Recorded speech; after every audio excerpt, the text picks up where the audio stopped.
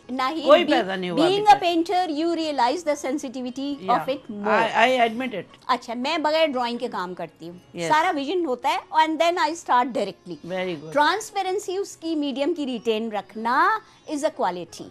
سو آپ بالکل صحیح کہتی ہیں، جیسے میں سانس لیتی ہوں ویسے میں پینٹ کرتی ہوں. بالکل صحیح. تو بالکل ویری گڈ.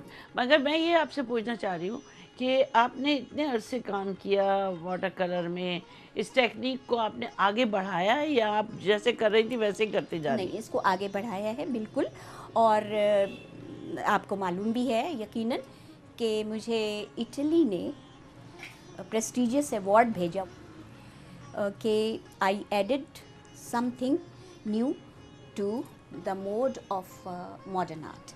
تو یہ بتائیے کہ آپ نے جب آرٹ کونسل میں پرنسپل رہی 9 سال، تو وہاں سے کچھ اسٹوڈنٹ نہیں نکلے آپ کے، کچھ ایسے جو آپ کے کام سے انسپائر ہوئے ہوں؟ یا جی ہاں، وہاں سے بھی نکلے اور بھاولپور سے بھی نکلے.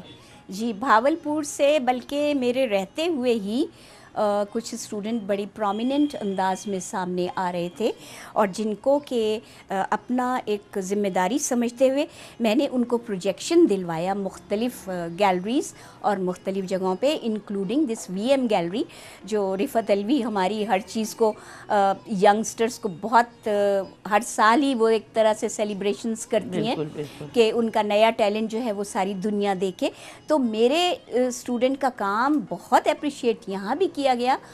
سی آئی اے سی سے بھی کچھ لوگ نکلے اور کچھ وہاں سے بھی نکلے، اور مجھے پورا یقین ہے کہ وہ لوگ ابھی اور آگے کام کریں گے اور اپنی آئیڈینٹی پروو کریں گے. اچھا قدسیہ، یہ بتاؤ کہ اندازاً کتنے سولو شو کیے ہیں؟ میں نے تقریباً 10 کے قریب. جی جی. اچھا، اور اس کے علاوہ بہت سے باہر شو ہوئے ہوں گے، بہت سے گروپ شوز آپ نے کیے ہوں گے؟ اراؤنڈ 480 کیے ہیں گروپ ایگزیبیشن. جی، مگر یہ شاید بہت سی میں نے کاؤنٹ نہیں بھی کی ہیں، کچھ امپورٹنٹ چیزیں ہیں. یہ میں یہ سمجھتی ہوں ایک آرٹسٹ کے لیے ضروری ہے کہ اپنی لائف کی اچیومنٹ تھرو ایگزیبیشنز، اور وہ دنیا کو اپنا کام دکھا کے، اپنے ملک میں اپنا کام دکھا کے اس کو خود اس بات کا احساس ہو کہ وہ کہاں بڑھا ہے. ایگزیکٹلی نمائش کرتے ہیں تو پتہ چلتا ہے ہم ہاں، کہاں کتنے بالکل، آگے بالکل صحیح گئے. ہے. لوگ دیکھنے والے کرٹکس جو جی، دیکھتے جی، ہیں جی، اچھا ناہید یہاں سے یہاں ہاں، پہنچی ہے بالکل. یا خشیہ یہاں سے یہاں پہنچی ہے. ایگزیکٹلی ابھی تیاری ہو رہی ہے کہ اچھا، سولو کی تو اسی سال نمائش میں انشاءاللہ ہوگی، انشاءاللہ، ہاں. کیوں نہیں. لیکن اس کا کچھ آپ نے انداز آپ کو نظر آیا ہوگا گروپ شوز میں جو اب میں پارٹیسپیٹ کر رہی ہوں، that is very different. Good. ایک بڑا انٹرسٹنگ جو کہ بھاولپور کے لوگ کہتے ہیں کہ میڈم آپ جو ہے یہاں سے یہ سب کچھ لے کر چلی گئی اور ہم یہاں رہتے ہوئے وہ نہ لے سکے، جو میری ڈیزرٹ موڈ سیریل ہے. اچھا جی ہاں. Very good. تو ناظرین اب ہم بریک کی طرف جاتے ہیں، اس کے بعد ہم پھر آئیں گے جہاں سے ہمارا سلسلہ ٹوٹا ہے، ہم دوبارہ اسٹارٹ کریں گے. شکریہ.